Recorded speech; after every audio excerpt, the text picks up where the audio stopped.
This is my podcast where I deep dive into matters surrounding HR tech and the future of work. I was a former HR serial entrepreneur and write extensively about the future of work on my blog. You may know me better through the Singapore HR Tech Market Map that I created in 2017. In this podcast, I speak with the people who are enabling the future of work. From mindfulness coach to employee engagement platform, they are all helping companies to better navigate rising work and business demands. I'm hoping that sharing in this podcast will help you better prepare yourself and your business for what the future of work may bring. My guest today is Dr. Wolfram Jost. He has been a member of our MCAC Executive Board since April 2019. Hi, Dr. Jost. Welcome onto the show. We finally get to speak after quite a number of rescheduling, but really excited to speak with you today to learn more about what you're doing. So maybe for a start, could you help us to understand a bit about your background and the chain of events that led you to where you are today? Yeah, my name is Wolfram Jost and I'm from Germany.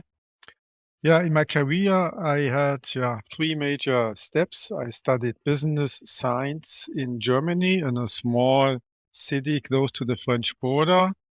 And after my time at the university, I joined a small company which was called IDS Share. But the company grew very fast. After 5-6 years, it was a company of 3,000 and 4,000 people. I was a board member of that company.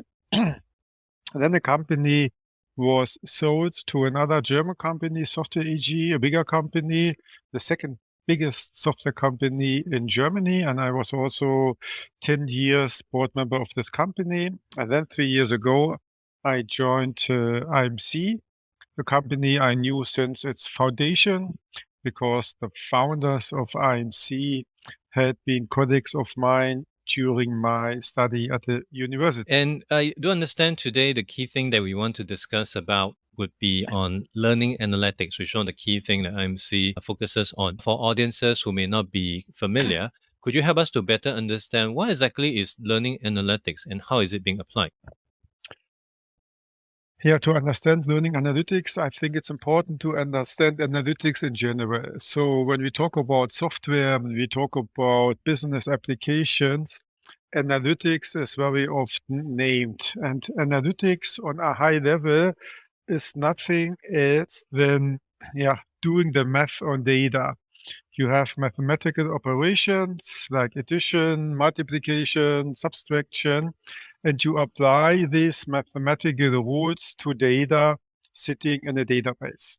And you do this to get insight and transparency into the data. And you do this to support decision management, meaning analytics in one sentence means doing better and faster decisions.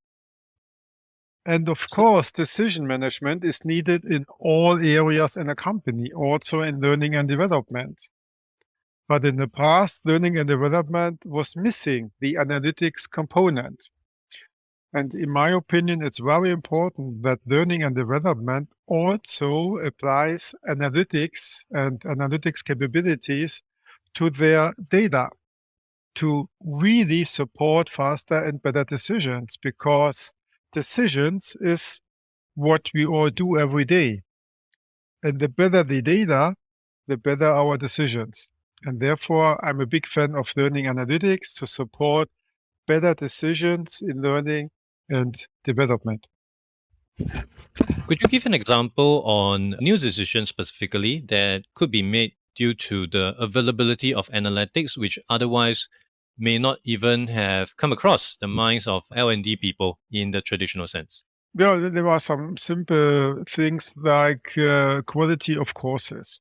So what courses are booked very often? What courses are not booked very often? Which courses get good feedback? Which courses get not so good feedback? Should I more invest in VPTs? Should I more invest in videos? Where should I put my money in when it comes to creating learning nuggets or learning content? Or other topics, what is the fail rate of my people? Or other topics, for example, is what is the business outcome of my learning? Meaning, if I now had an initiative for training all my salespeople, do I see impact on my revenue? do I see impact on my customer satisfaction? Meaning we don't do learning for doing learning. We do learning to have better business outcomes. And therefore, I have to measure whether my learning investment leads to better business outcomes. And business outcomes are more revenue with products, higher customer satisfaction, less customer complaints. So we have to put this into relationships. That really make a lot of sense, because from the traditional sense, a lot of company, like you said, just go through learning for sake of learning, because they may have this set amount of budget they need to expense by year end, and they just go ahead and just get people to randomly pick something will stick on the wall. But using an analytics perspective, it really helped people to better understand what doesn't, and of course move in the right direction. So how do you foresee this impact organizations in a larger sense? You did mention about revenue and all that. Are there other tangibles that a company can look forward to acquire based on application of very extensive analytics within the learning space? Yeah, it's not only looking to revenue. It's in general, it's the relationship between investment in learning and business outcome. It's not enough only to invest in learning because we all believe it's important. That's too easy. Yeah. Meaning it's not enough to say, oh, last year we could add 10 courses. Oh, last year we had 10% more people going to trainings. Or, oh, last year we had been able to increase our training budget of 10%. This is all input, but this is not output. And we have to look from the output side. It doesn't matter how many courses we have. It doesn't matter how many trainings we have. All that matters is what is the impact on our business.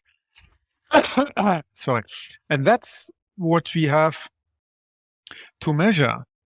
And managers in a company look to outcomes. If the HR manager goes to his boss and says, oh, we need more budget for learning, the manager can say, why? Yeah, because we need more courses. That's the wrong answer. Yeah?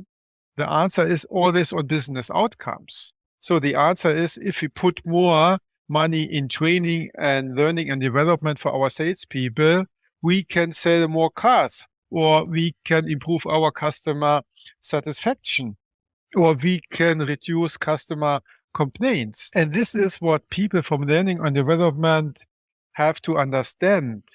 It's not enough to say, oh, learning and development is important. That's too easy. Why is it important? And where is the impact? And if money gets this and this, and if the budget gets more difficult to get, you have to have better arguments for your top management to get more budget. And the only way to get these arguments to your management is show them analytics dashboards, show them the trend. Meaning, if we have this new trainings in Brazil, is there any impact on outcome compared to Germany, where the trainings did not take place? So where can we see patterns? Where can we see impact from specific trainings to specific business KPIs? And this is something that the learning and development people have to understand. It's not enough to say, we all believe that learning is important, therefore let's put money in it. That's not sufficient. We have to measure it. And for an organization that may not have all this in place, what would be your advice for them to take some baby steps and move towards analytics? Yeah, the first is that you have to be clear about your data set, meaning you have an LMS or an LXP or whatever system you have where you store your data. The first step is that you define your metrics, meaning what information is important for you regarding learners, regarding teachers, regarding learning content. And if you have to find your metrics on a paper, then you have to evaluate whether this metrics works for the decision makers. You don't need systems for that. But then if the decision maker said, yes, I want to have this dashboards and this KPIs, then you have to go to implement a learning analytics component. And we are delivering this together with our LMS. meaning all the data which are stored in our LMS are transferred to the learning analytics database. We have out-of-the-box dashboards, we have predefined dashboards, but customers can also define their own metrics and their own dashboards. And then you start. At the beginning, you have one dashboard with 4 KPIs, then you go 2 dashboards with 10 KPIs, and then you learn as you go, and you will see what information is needed to make better decisions. But this getting a better insight into the efficiency of your training activities is important to further get budget, to even get more budget. And that's what we are now doing. And we will have our first version of Learning Analytics available at the beginning of next year. And the first feedback from customers is very promising, because you see that was the missing part in learning and development, that we can now measure the impact of training on business performance and business outcome, and so be better able to put the money we spend at the right place at the right point. Based on the experience you have with your early data set of customers, are there any trends, any surprises that you were able to observe from the collective data sets? Yeah, for example, that learning and development responsible people follow trends without measuring the impact. So this is, for example, the type of learning element. So are we going more to videos? Are we going more to VBTs? Or are we going more to, let's say, a type of Q&A? And then you can see which type of media is better suited for which type of learner and for which type of content. That learners are different. Learners are not the same. And you know that there is a trend of individualization of training, so that people get a more individualized, let's say, presentation of training material. And with learning analytics, you can cluster your people, your learners, in groups with a, let's say, common learning capability. So these are the learners who are very much fond of having videos. The others are way more textual oriented. The others are way more interactive Q&A session oriented. So learners are different. People don't learn in the same way. And it's not enough to have one approach, say, one element to all my learners. And if you want to individualize your training, you have to measure what works for which type of learner and which type of content. And that was surprising, that there is so much difference between the learners, how they better consume and learn new things. I wish this same approach could be applied into our schooling system and recognize that not just for adult learners, but also students, adolescents actually learn in a very different manner and cater according to them. And of course, with the reach that you have, I'm very certain you have users across different countries. Are you also seeing data that shows perhaps certain trends on how users from specific countries may tend to gravitate towards a certain kind of content or learn in a different manner versus others? No, we just started this rollout with, let's say, the German, Switzerland, and Austria region. So we are going now from this region, and then we are going to Europe, and then we are going to international. But as we said, also with the schooling, this trend that we don't treat learners as one homogeneous group is very important. If you want to be efficient with your training, you have to look from the learners backward. We need a backward thinking in training. That's what we don't do. Most learning and development departments don't have a backward thinking. They look from internal, from their point of view, to the learner. No, you have to look from the learner backwards and to see how can I serve the learner best. And if you want to have a backward thinking from learners, you need analytics, because only with this insight you get from analytics, you can differentiate different types of learners. when they learn best, how they learn best, and what they learn best. So this individualization of learning and development goes hand in hand with analytics. If you can't measure it, you can't manage it. And as you mentioned earlier on, of course, it requires a fair bit of individualization as well as personalization, because person I may prefer to learn through listening to podcasts, you may prefer to watch a video instead. And that is something that many traditional LMS, learning management system, isn't able to accommodate. You mentioned earlier on, of course, there's things like LXP, which you guys also provide. For listeners that is not familiar with this term, could you elaborate or define what exactly is LXP and how can it help to solve that problem? Exactly. And this experience thinking, we are talking about customer experience, supplier experience. We have to think more about learner experience. That's what we have to improve. If we want to have higher engagement from our learners, if learner is not something my boss told me to do, if learning is something which I believe is important for me and the company, then we have to improve the learner experience. We have to make it easier for learners to access content, to search content, to consume content. And we have to make it way more on an individual basis than a one-to-many approach, like in a university where you have one professor and then you have 1,000 students and all they get the same approach from this one professor. Yeah. So this is, I think, not the future of learning and development. And this coming from the learner experience. So some people learn better in the morning, some people learn better in the evening, some people learn better small nuggets, some people learn better bigger nuggets, some people are more visual oriented, some people are more textual oriented. And this is not a homogeneous group of learners. This is a heterogeneous group of learners. And to sort that out, you need measurement, you need better insights, you have to measure the feedback. And that's all about learning analytics. And in the case of applying all this across different organizations, I can imagine for the L&D people, it seems to be quite a handful in trying to grasp and understand all these different ways of putting together things, which I can also imagine a lot of work when it comes to authoring, because if the same content you have to repurpose in video, into podcasts, into PDF, PowerPoint, etc., to be honest, that sounds like a lot of work. Would there actually be an easy way to resolve that?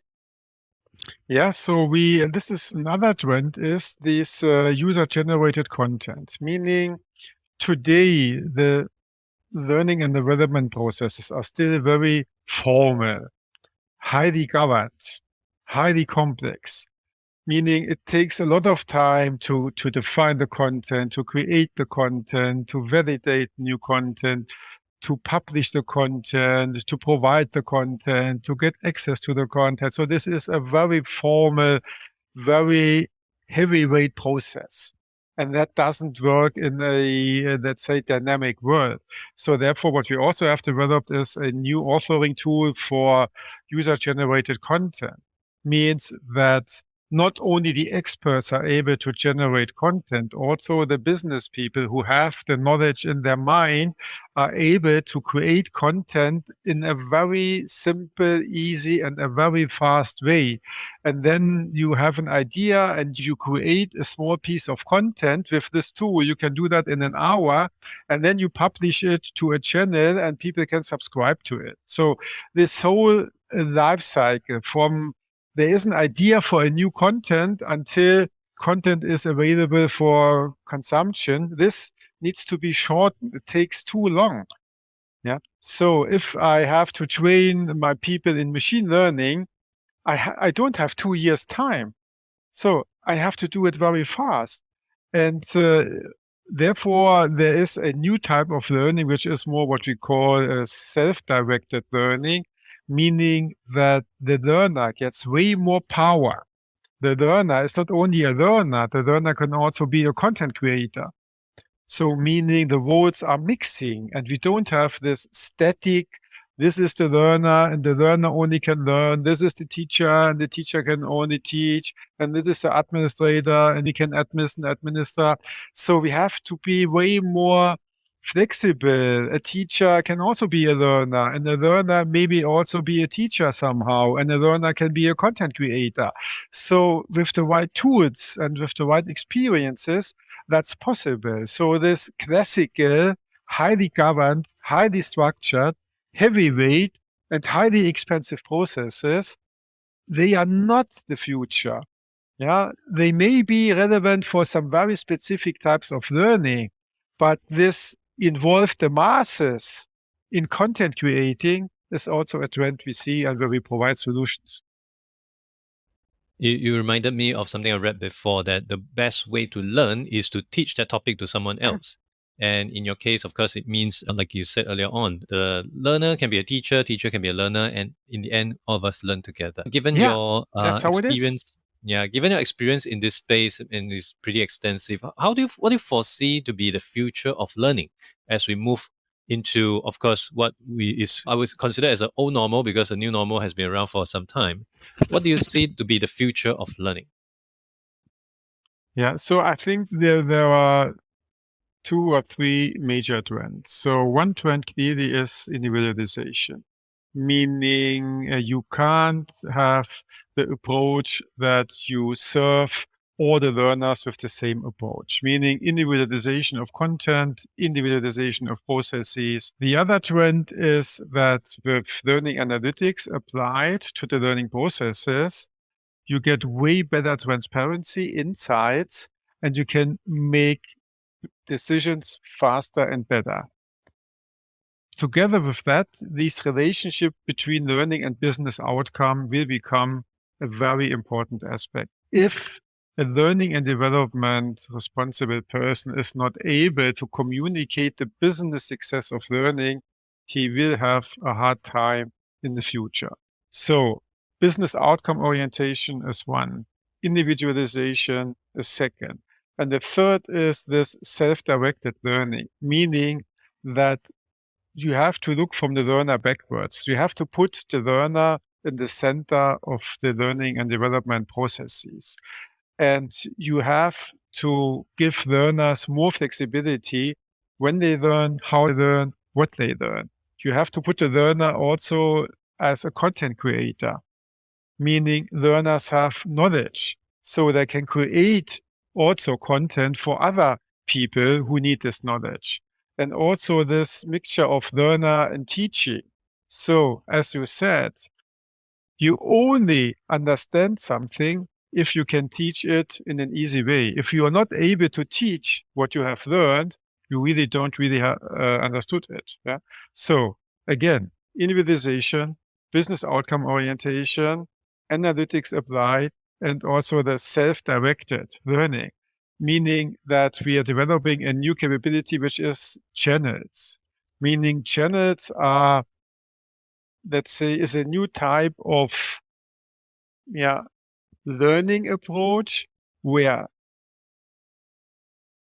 all people in the company are able to create content and to publish it into specific channels, and where the channels are available for all the people in the company, meaning this life cycle gets much faster. So these are the main trends that I see for the future. And the overall trend is learning needs to contribute to the business success of the company. That's the overarching trend. And I believe these are all the trends that IMC would be also capturing or leveraging on over the coming years.